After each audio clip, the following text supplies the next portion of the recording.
असंभव कुछ नहीं होता दोस्त, ये परिकल्पनाएं हैं खाली। और मैं आज तो आपको बहुत ईमानदारी से और 12 साल के तजुर्बे का निचोड़ निकाल के बता सकता हूं कि इस दुनिया में असंभव नाम का कोई शब्द होता ही नहीं है। इंसान कभी भी चंद्रमा पर नहीं पहुंच सकता, पृथ्वी विज्ञान की अधिकतम सीमा है। डॉक्टर ली दी फॉरेस्ट मशहूर वैज्ञानिक हुए, बहुत बड़े साइंटिस्ट हुए, एक स्टेटमेंट इन्होंने पास किया 1955 के अंदर, 1955 ही पास द स्टेटमेंट कि इंसान कभी भी चंद्रमा पर नहीं पहुंच पाएगा। It is impossible for a human being to cross Indian globe, earth globe, और पृथ्वी विज्ञान की अधिकतम सीमा है। लेकिन किसी बहरे ने इस बात सुना नहीं और पहुंच गया एक आदमी अपना बस्ता उठा के, जिसका नाम था इन 1969। और उसके बाद तो स्पेस जर्नी ऐसी हो गई जैसे आप और मैं अभी पतिया और बैंकॉक चले जाते हैं।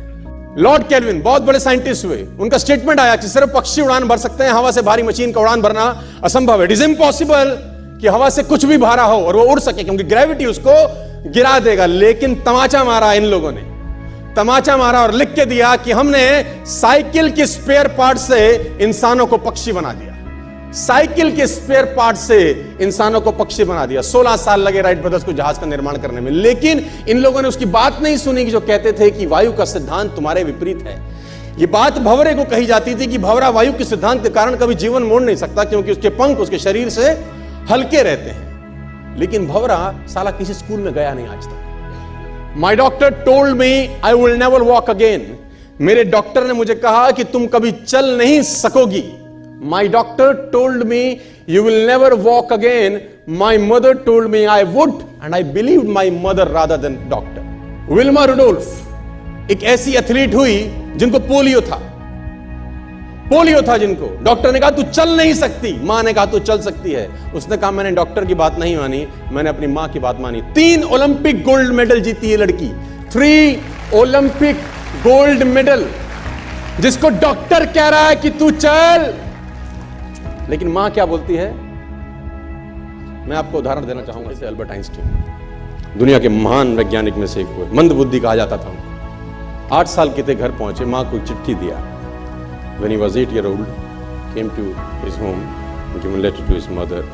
मां को एक चिट्ठी दिया, मां ने वो चिट्ठी पढ़ा। 8 साल प्रिंसिपल का खत था उसकी मां के नाम। प्रिंसिपल ने ये लिख के भेजा कि आपका बच्चा विलक्षण प्रतिभा का धनी है, ग्रेट पावर है इसके अंदर, क्योंकि बहुत बड़े साइंटिस्ट बने, बड़े हो गए। मंद बुद्धि बचपन में समझा जाता था। आपका बच्चा विलक्षण प्रतिभा का धनी है, इसके अंदर असीम संभावनाएं हैं।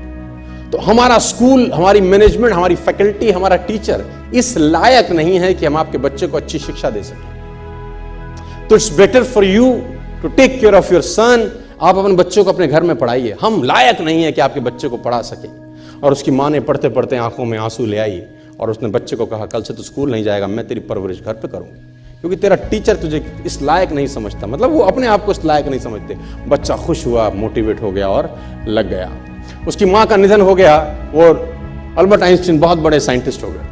अल्बर्ट आइंस्टीन जब बहुत बड़े साइंटिस्ट हुए तो मकान शिफ्ट कर रहे थे अपना, और जीवन का सच्ची घटना वो अपनी ऑटोबायोग्राफी में लिखते हैं कि जब मैं मकान शिफ्ट कर रहा था तो एक ड्रॉस के अंदर मुझे वो व्हाइट कलर का पेपर फोल्डेड अवस्था में मिला। मुझे समझ नहीं था कि क्या है। मैंने उसको फोल्डिंग अवस्था से मिट्टी को हटा के जब खोला तो वो उस टीचर का लेटर था जो बहुत साल पहले टीचर ने मेरे हाथ में दिया था और मैंने अपनी मां के हाथ में रखा था। अब वो बड़ी उत्सुकता के साथ उस खत को पढ़ने लगे। जैसे उन्होंने खत पढ़ना शुरू किया और वो जार जार होकर रोए। उसमें लिखा था कि तुम्हारा बच्चा मंदबुद्धि है, ये हमारे स्कूल के लायक नहीं है, इसको आज के बाद हमारे स्कूल में मत भेजना, इसकी परवरिश खुद किया।